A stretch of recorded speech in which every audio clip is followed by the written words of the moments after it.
Hello student, आज हम पढ़ेंगे कि रिलेशन क्या होता है एंड टाइप्स ऑफ रिलेशन के बारे में जानेंगे। लेकिन उससे पहले हमें कार्टेशियन प्रोडक्ट ऑफ सेट्स के बारे में ज़रूर पता होना चाहिए कि कार्टेशियन प्रोडक्ट कैसे निकालते हैं और होता क्या है। तो चलते हैं Cartesian product of two sets.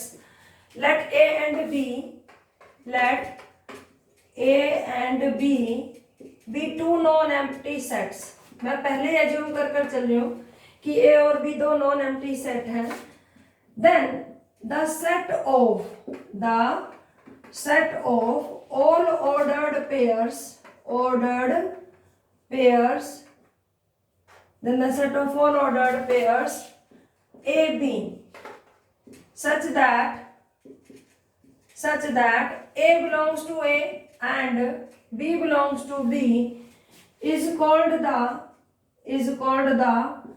Cartesian product of set A with set B। अब देखिए मैंने क्या लिखा है कि A और B कोई दो नॉन एम्प्टी सेट्स हैं। बी टू सेट्स नहीं, be two non empty sets. Then the set of all ordered pairs, मतलब जितने भी ऑर्डर्ड पेयर्स बनेंगे ए बी सच दैट के ए बिलोंग्स टू ए, पहला component this is known as first component and this is known as second component. तो first component is coming from set A and the second component is coming from set B. इस type के जितने भी ordered pair हम बना सकते हैं उनको जो सेट बनेगा उसे हम बोलते हैं Cartesian product of set A with set B. That is, मैं कहना क्या चाहती हूँ, that is A cross B is equal to A comma B such that A belongs to A and B belongs to B. Right, suppose करो अगर मैं B cross ए निकालना चाहूँ तो वो कैसे निकलेगा, B A such that B belongs to B and A belongs to A. क्योंकि देखो अब हम बी क्रॉस ए निकाल रहे हैं तो जो फर्स्ट कंपोनेंट होगा ना वो सेट बी से आ रहा होगा और जो सेकंड कंपोनेंट होगा वो सेट ए से आ रहा होगा। एक एग्जांपल ले लेते हैं। For example A is equal to, suppose करिए ए के पास 1 2 3 है और बी के पास ए बी है। तो अब हम निकालते हैं कि ए क्रॉस बी क्या आएगा। ए क्रॉस बी देखिए, तो जब ए क्रॉस बी निकालेंगे तो फर्स्ट कंपोनेंट सेट ए से आ रहा होगा और जो सेकंड कंपोनेंट है वो सेट बी से आ रहा होगा। तो फर्स्ट कंपोनेंट मैंने 1 उठाया और 1 को बी के दोनों एलिमेंट के साथ मैंने पेयर बना दिया। तो ये क्या आएगा, 1a 1b। सिमिलरली मैंने अब 2 उठाया तो 2 उठा के 2 का दोनों के साथ पेयर बनाएंगे, 2a 2b। सिमिलरली जब मैंने 3 उठाया तो 3 का ए के साथ पेयर बनाया और 3 का बी के साथ पेयर बना दिया। तो ये मेरा Cartesian product A cross B हो गया। सिमिलरली मैं बी क्रॉस ए निकालती हूँ तो बी क्रॉस ए मेरे पास क्या आएगा, अब की बार फर्स्ट कंपोनेंट कहाँ से आएगा, सेट बी से, और सेकंड कंपोनेंट कहाँ से आएगा, ए से। तो बी का मैंने ए उठाया और उसको तीनों के साथ पेयर बनाया, A1 A2 A3। Right, similarly B का 1 के साथ पेयर बनाया, B2 B3।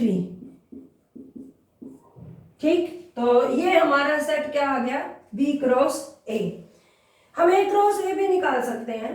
A cross A, तो फर्स्ट कंपोनेंट भी A से आ रहा होगा और सेकंड कंपोनेंट भी A से आ रहा होगा। तो सपोज करो मैंने ए का उठाया क्या, 1, और 1 को इन तीनों पर मैप किया तो मेरे पास एलिमेंट आएगा 1 1 1 2 1 3।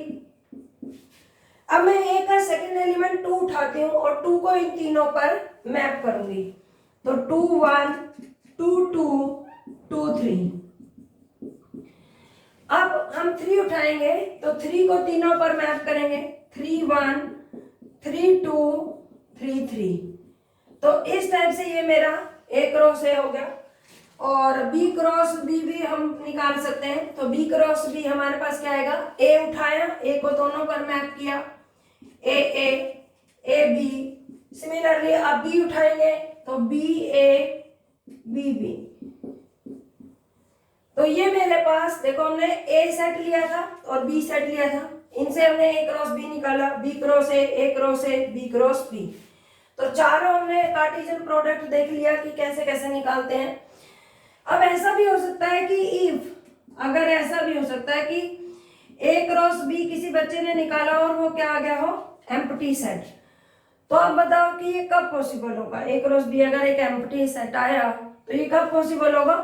आप कहोगे कि इधर ऐसा तभी पॉसिबल होता है या तो ए एम्प्टी सेट हो या बी एम्प्टी सेट हो या दोनों भी एम्प्टी सेट हो सकते हैं। तो केवल इसी केस में हमारे पास ए क्रॉस बी जो है वो एम्प्टी सेट आएगा। इसके अलावा हमारा कभी भी ए क्रॉस बी या B cross A empty set नहीं होगा। चलते हैं आगे।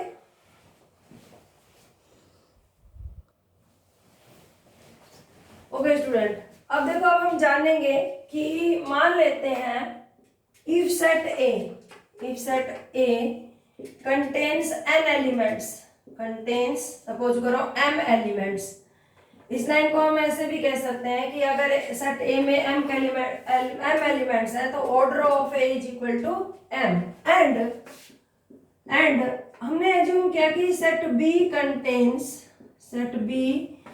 Contains n elements. तो सेट बी में कितने एलिमेंट माने मैंने, order of B is equal to क्या लिया, n। तो मैं जानना चाहती हूँ कि then how many elements in A cross B, कि ए क्रॉस बी में कितने एलिमेंट होंगे। तो अब देखो ए क्रॉस बी में कितने एलिमेंट होंगे, A cross B order of A cross B में जानना चाहती हूँ। तो देखो मैं आपको दिखा रही हूँ, ये मेरा सेट ए है और इसमें मैंने एज्यूम किया है कि इसके पास m एलिमेंट है और सेट B के पास B1 B2 up to Bn element है। चलो B3 Bn एलिमेंट है। तो देखो जब मैंने A क्रॉस B निकाला होगा तो मैंने फर्स्ट कंपोनेंट सेट A से उठाया था और उसके बाद उसको B के हर एलिमेंट पर मैप किया था, राइट। तो A1 का पेयर B1 के साथ बनाया, A1 का B2 के साथ बनाया, फिर B3 के साथ बनाया और करते करते किसके साथ बनाया, Bn के साथ। इसका मतलब क्या हुआ कि A सेट का हर एलिमेंट इन एलिमेंट के साथ अपना पेयर बनाएगा। तो जो फर्स्ट एलिमेंट होगा वो कितने एलिमेंट बना रहा होगा, n एलिमेंट। सिमिलरली जब मैंने A2 उठाया होगा तो A2 एलिमेंट भी इन n पर मैप हुआ होगा, मतलब वो B1 पर भी गया, B2 पर भी गया, B3 पर भी गया और करते करते वो भी Bn पर आया। तो n एलिमेंट उसी ने भी दिए। सिमिलरली A3 भी, मतलब that means I want to say that each element of set A become pair with set B and each element is mapped in n elements। तो n यहाँ से आ रहा है, n यहाँ से आ रहा है, n यहाँ से आएगा और an जो m एलिमेंट है वो भी हमारे कितने बना रहा होगा, n पेयर बना रहा होगा। तो ये कितनी बार पेयर बनाए, m टाइम्स ना, a1 ने लिखो यहाँ पर, इसके n एलिमेंट पर पेयर, इसके भी n पर, इसके भी n पर, और ये mth एलिमेंट जब जाएगा तो ये भी अपने पेयर कितनी बार बना रहा होगा, n बार। तो ये n कितनी बार टाइम्स ऐड होगा, m टाइम्स ना, this is equal to n m, right. तो इसका मतलब if set A contains m elements and set B contains n elements, the number of elements in A cross B is m into n, right. I think ये clear हो गया होगा बच्चों। अब अगर आपको ये चीज क्लियर हो गई है अच्छे से तो अब हम बढ़ेंगे मेन रिलेशन के ऊपर। तो आपको ये हमेशा याद रखना है कि अगर if set A contains m elements and set B contains n elements, the number of elements in A cross B is equal to m into n। और इसका मतलब ये हमारे पास जो डेवलप होकर आया फॉर्मूला वो ये आया कि order of A cross order of B। चलो सपोज करो मैंने पूछा order of B cross A क्या आएगा, तो B क्रॉस A, अब की बार B का एलिमेंट हर एलिमेंट A के हर एलिमेंट पर क्या बनाएगा, पेयर बनाएगा। तो जो ऑर्डर ऑफ B होगा वही ऑर्डर ऑफ ए आएगा। अब यहाँ से अगर आप अच्छा पढ़ना चाहते हैं तो एक चीज जरूर सीखेंगे कि order of A cross B अगर आप देख रहे हैं तो यहाँ पर m इंटू एन आया और यहाँ पर भी order of B cross A क्या आएगा n इंटू एम, तो एम एन ही आया। तो order of A cross B is equal to order of B cross A हमेशा होता है, कार्टेशियन प्रोडक्ट में ये चीज हमेशा इक्वल रहेगी। लेकिन उसके बावजूद ऑर्डर सेम होने के बावजूद भी एलिमेंट्स में और may not be equal A cross B के। और मे और मे नॉट बी मैं क्या कह रही हूँ, देखो फॉर एग्जांपल अभी अभी मैंने बताया कि एक मैं छोटा सा एग्जांपल ले लेती हूँ 1 2 और बी के पास एक ही एलिमेंट लेती हूँ। तो आप यहाँ पर जब ए क्रॉस बी निकालेंगे तो वो आएगा 1a 2a और बी क्रॉस ए जब निकालेंगे तो वो आएगा a1 a2। तो नंबर ऑफ एलिमेंट्स दोनों में कितने हैं 2 2।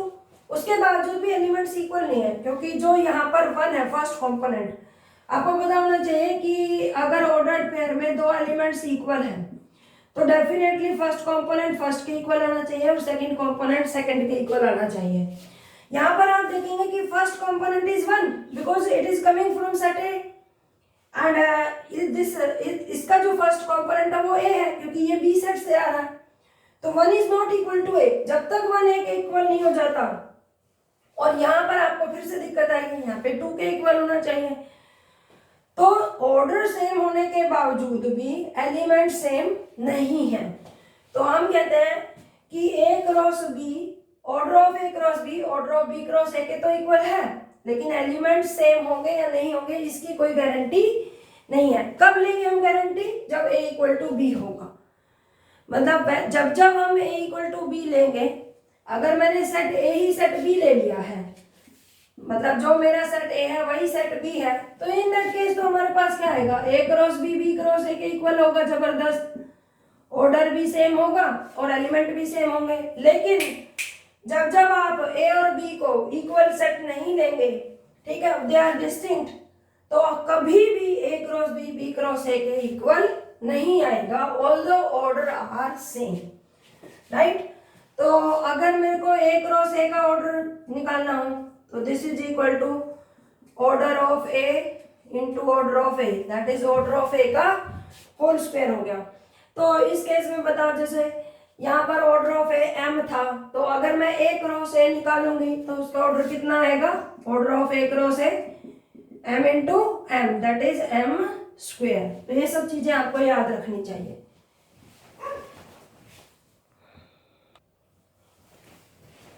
तो कार्टेशियन प्रोडक्ट हो चुका है और अब हम रिलेशन देखते हैं कि क्या होता है रिलेशन।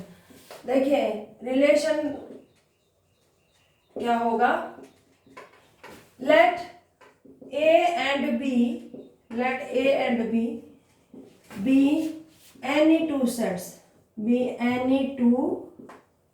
सेट्स, मतलब मैं क्या कह रही हूँ, यहाँ पर मैंने गारंटी नहीं ली कि वो नॉन एम्प्टी सेट है या एम्प्टी सेट है, ठीक है। तो let A and B be any two sets, then a relation R, क्या कह रहे हैं हम, एक रिलेशन का नाम दे रहे हैं, then a relation R from set A to set B is a subset of A cross B. जाने आप कि रिलेशन जो होगा वो कार्टेशियन प्रोडक्ट का सबसेट होगा, लेकिन कार्टेशियन प्रोडक्ट तो A cross B B cross A cross A B cross B, तो ये सभी निकल सकते हैं। लेकिन हम क्या बोलते हैं, अगर आर एक रिलेशन है from set A to set B, तो अगर इस टाइप से है तो वो सबसेट होगा ए क्रॉस बी का। अगर मैं बोलूं कि आर रिलेशन है from set B to set A, तो वो सबसेट होगा बी क्रॉस ए का। मतलब मैं इसको ऐसे भी कह सकती हूँ कि R is a relation from A to B if and only if R is a subset of A cross B, right? तो मतलब है ना। अब आप मुझे बताओ, जैसे सेट A था पीछे वाले क्वेश्चन में 1 2 3 और सेट B था मेरा AB, ए कॉमा बी। तो मैंने ए क्रॉस बी जब निकाला था तो ये आया था 1A 1B, 2A 2B 3A 3B, right, यही आया था। तो मैं कह रही हूं कि कोई भी रिलेशन जो होगा वो ए क्रॉस बी का सबसेट होगा अगर वो फ्रॉम ए टू बी है तो अब आप मुझे ये बताओ कि आपने क्लास 11th में सेट थ्योरी पढ़ी हुई है, तो वहां हमने एक थ्योरम पढ़ी थी कि if set A contains n elements, मतलब अगर किसी सेट का ऑर्डर n है, then how many subsets are possible on set A. तो कितने सबसेट ए के होंगे, ठीक है, तो हमने लिखते थे 2n, याद हो तो आपको।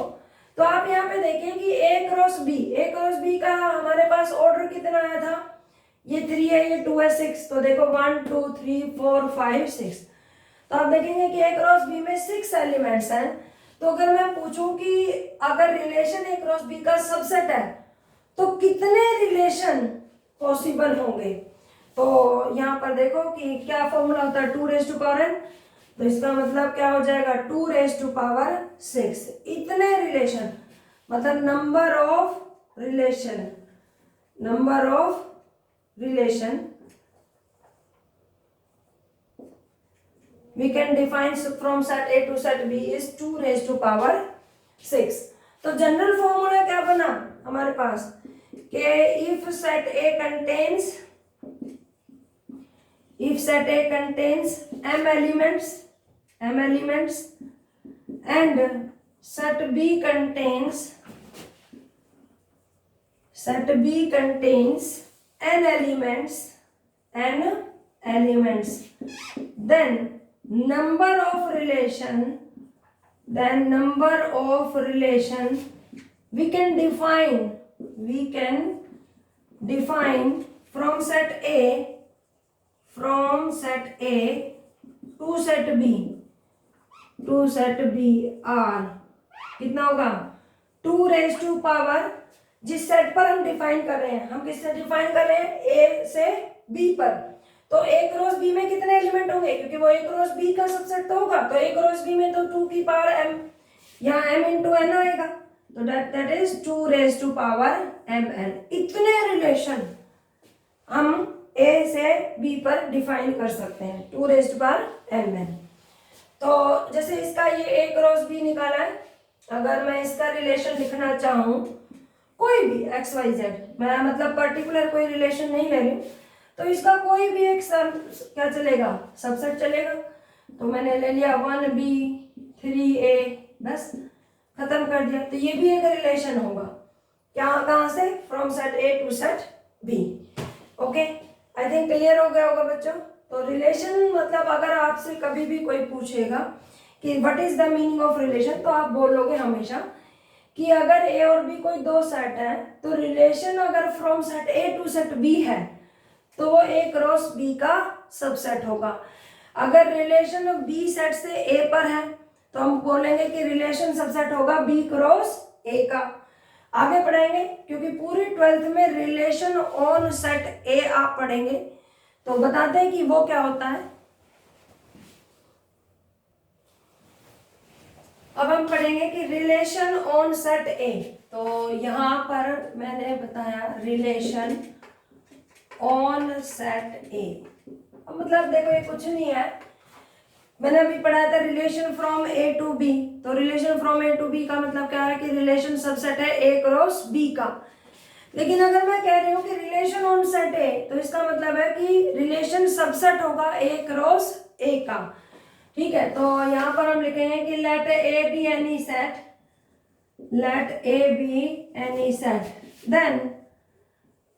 then a relation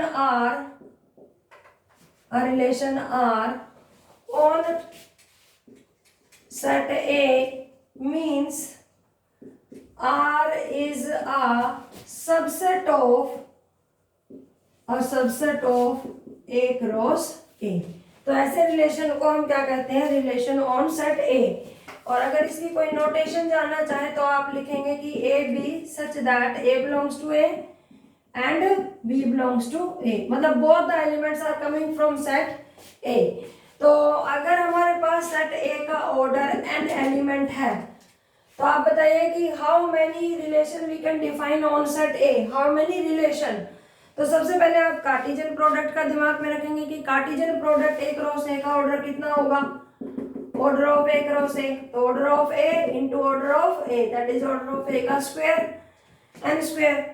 और रिलेशन इसी में से ही बनेगा तो कितने सबसेट बना सकते हैं, 2 raise to power n square. तो इतने रिलेशन ऑन सेट A होंगे। आई थिंक क्लियर हो गया होगा, ठीक है।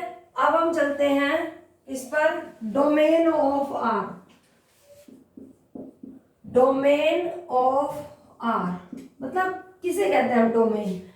डोमेन ऑफ R कुछ नहीं होता, जो फर्स्ट कंपोनेंट होता है किसी भी हम रिलेशन को लिखते हैं तो उसका जो फर्स्ट कंपोनेंट होता है वो हमारा डोमेन ऑफ R होता है। तो जैसे हमारे पास एक R एक रिलेशन है तो उसमें 1 2 3 4 1 5 ये जो एलिमेंट लिखे हुए हैं, अगर मुझे इसका डोमेन ऑफ R लिखना पड़े तो the first component, the first is known as domain of R। तो इसका फर्स्ट कंपोनेंट 1 है, इसका फर्स्ट कंपोनेंट 3 है, अब इसका फिर से 1 आ गया तो इसको नहीं लिखेंगे, तो ये मेरा क्या कहलाएगा, डोमेन ऑफ R। तो अगर हम जनरली लिखना चाहे तो हम क्या लिखेंगे, domain of R A such that a b belong to R। मतलब अगर किसी रिलेशन में ए बी बिलोंग करता है, ठीक है, उस रिलेशन में जितने भी ए बी हैं R में, तो जो फर्स्ट कंपोनेंट है वो A है, तो उन सभी की जो कलेक्शन होगी, उन सभी का जो सेट होगा वो मेरा डोमेन ऑफ R होगा। Similarly range of R, range of R, तो आई थिंक समझ गए होंगे सारे बच्चे कि जो सेकंड कंपोनेंट होगा, सेकंड कंपोनेंट उस रिलेशन के अंदर जितने भी एलिमेंट लिखे हुए हैं उनमें जो सेकंड कंपोनेंट का जो सेट बनेगा that is known as range of R। तो जैसे इसका बनाएंगे, रेंज ऑफ R लिखवाइए, तो रेंज ऑफ R देखो फर्स्ट सेकंड कंपोनेंट यहाँ पर क्या है 2, यहाँ पर कितना है 4, यहाँ पर कितना है 5, तो ये जो सेट होगा ये मेरा उस रिलेशन का रेंज सेट होगा। तो अगर इस टाइप से जनरली लिखना चाहेंगे तो मैं लिखूंगी कि B such that AB belongs to R।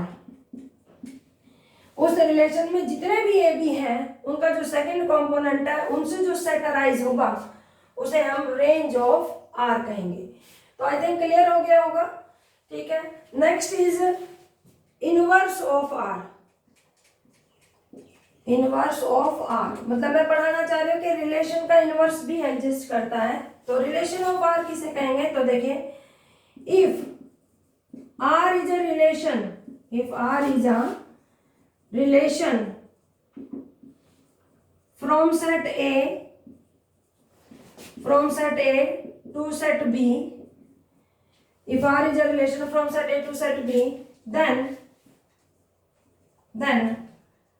R inverse, then inverse of R is a relation from set B to set A and is denoted by तो R इनवर्स को कैसे डिनोट करते हैं, इस टाइप से R इनवर्स।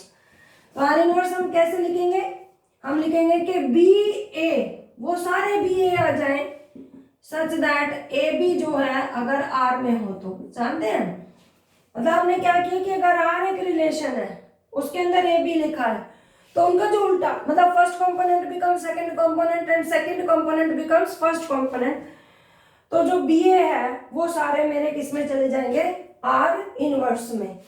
तो example के लिए देखो बताती हूँ यहाँ पर, फॉर एग्जांपल कि अगर आपके पास R एक रिलेशन लिखा हुआ है, उसमें एलिमेंट है 1 2 3 2 5 6 1 7, सपोज करो ये एक रिलेशन है, तो R इनवर्स क्या होगा, वो फर्स्ट कंपोनेंट को सेकंड बनाएगा, सेकंड को फर्स्ट, तो 2 1 2 3, ये क्या बन जाएगा 6 5 और ये 7 1, this is known as R inverse.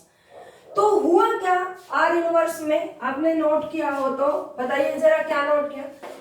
इसका मतलब जो मैंने अभी अभी तुम्हें डोमेन और रेंज पढ़ाई थी, तो जो मेरा डोमेन ऑफ आर होगा, डोमेन ऑफ आर होगा, वो मेरा रेंज ऑफ आर इनवर्स होगा, और जो मेरा रेंज ऑफ आर होगा वो मेरा डोमेन ऑफ आर इनवर्स होगा। मतलब आर के लिए जो डोमेन का काम करेंगे वो आर इनवर्स के लिए रेंज का काम करेंगे। देखो आप ध्यान से, सॉरी 2 3 कहाँ गया, 3 3 3 3 ओके, ये यहाँ आया है, ये यहाँ आया है, ये यहाँ आया है, और ये 1 यहाँ आया है, राइट। और जो रेंज है वो हमारे पास डोमेन ऑफ आर इनवर्स बन गए, तो that is known as R inverse. तो आई थिंक सारी क्लियर हो चुकी होगी। एक बार समराइज कर देते हैं, हमने अभी तक जो पढ़ा वो पढ़ा Cartesian product of two sets, कि अगर ए और बी कोई दो सेट है तो हम कार्टेशियन प्रोडक्ट कैसे निकालते हैं, cross B, B cross A, ठीक है, A cross A, B cross B, सभी।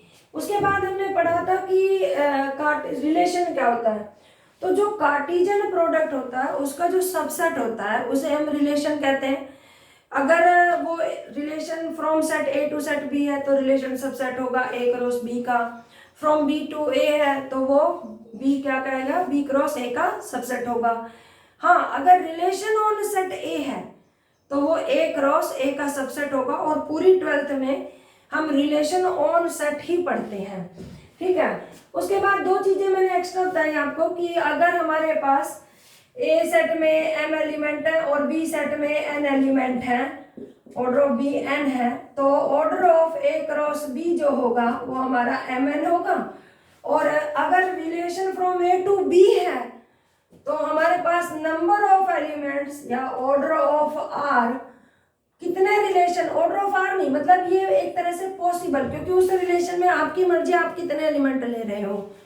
तो रिलेशन टोटल कितने डिफाइन होंगे, 2 raised to power mn, right. तो मतलब जब भी आपसे पूछा जाए कोई भी क्वेश्चन कि how many relation you can define from set A to set B, तो पहले आप ए क्रॉस बी के एलिमेंट निकाल लीजिए और फिर उसे 2 की पावर करके लिख दीजिए, इतने रिलेशन हमारे डिफाइन होंगे। अगर रिलेशन ऑन सेट ए पूछे तो आपको पता वो ए क्रॉस ए का सबसेट होगा, तो इन दैट केस हम क्या करेंगे, 2 raised to power order of A into order of A. तो ये यहाँ तक की समरी हुई कि डोमेन ऑफ आर क्या होता है, रेंज ऑफ आर क्या होता है, आर इनवर्स हम कैसे निकालते हैं। इसके बाद अब हम पढ़ेंगे टाइप्स ऑफ रिलेशन।